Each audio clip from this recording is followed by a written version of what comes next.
Hello friends, welcome to AnisTechTactory. ഇന്ന് നമ്മൾ ചെയ്യാൻ പോകുന്ന റെസിപ്പി ഒരു തിക്ക് ഗ്രേവിയോട് കൂടിയ ബ്രോക്കോളി മസാലയാണ്. ഇത് റൈസിന്റെ കൂടെയും ചപ്പാത്തി, കുബ്ബൂസ്, നാനിന്റെ കൂടെയും ഒക്കെ കഴിക്കാൻ നല്ലൊരു കോമ്പിനേഷൻ ആണ്. അപ്പോൾ എന്തൊക്കെയാണ് ഇതിന് വേണ്ടതെന്ന് നോക്കാം. ഞാൻ ഇവിടെ ഒരു 350 ഗ്രാം ബ്രോക്കോളി ബ്ലാഞ്ച് ചെയ്തെടുത്തു വെച്ചിട്ടുണ്ട്. അതായത് തിളച്ച വെള്ളത്തിൽ ഒരു നുള്ളു ഉപ്പിട്ട് അതിലേക്ക് കട്ട് ചെയ്തു വെച്ചിരിക്കുന്ന ബ്രോക്കോളി റെസ്റ്റ് ചെയ്യാൻ വയ്ക്കണം.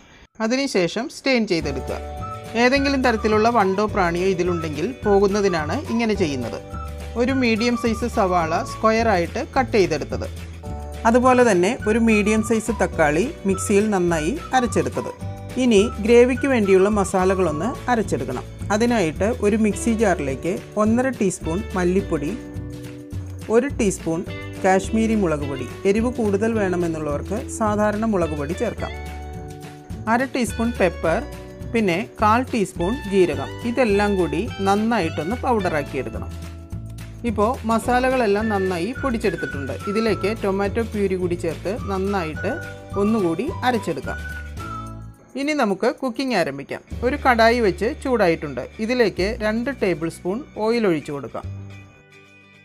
ചൂടായ ഓയിലിലേക്ക് 2 ബേ ലീഫ് കൂടി ഇട്ട് കൊടുക്കാം. നമ്മൾ അധികം സ്പൈസസ് ഒന്നും ഇതിൽ യൂസ് ചെയ്യുന്നില്ല.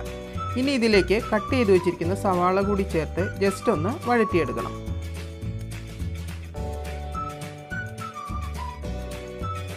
സവാള ഒരു 1/4 ഭാഗം വഴന്നു വരുന്ന സമയത്ത് നമുക്ക് ബ്രോക്കോളി കൂടി ചേർത്ത് കൊടുക്കാം.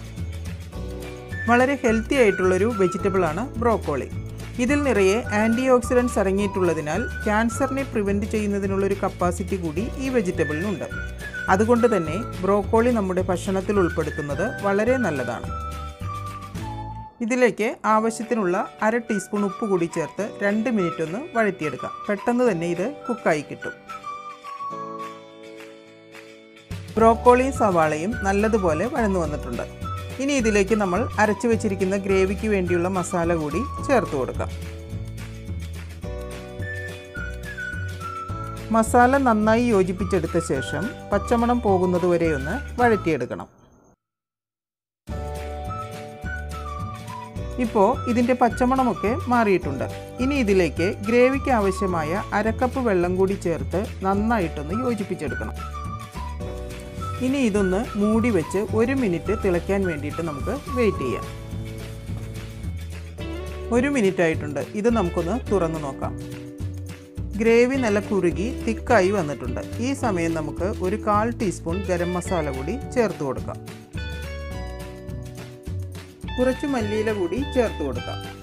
ഇനി സ്റ്റൗ ഓഫ് ചെയ്യാം. ഇപ്പോൾ നമ്മുടെ തിക്ക് ഗ്രേവിയോട് കൂടിയ ബ്രോക്കോളി മസാല റെഡി ആയിട്ടുണ്ട്.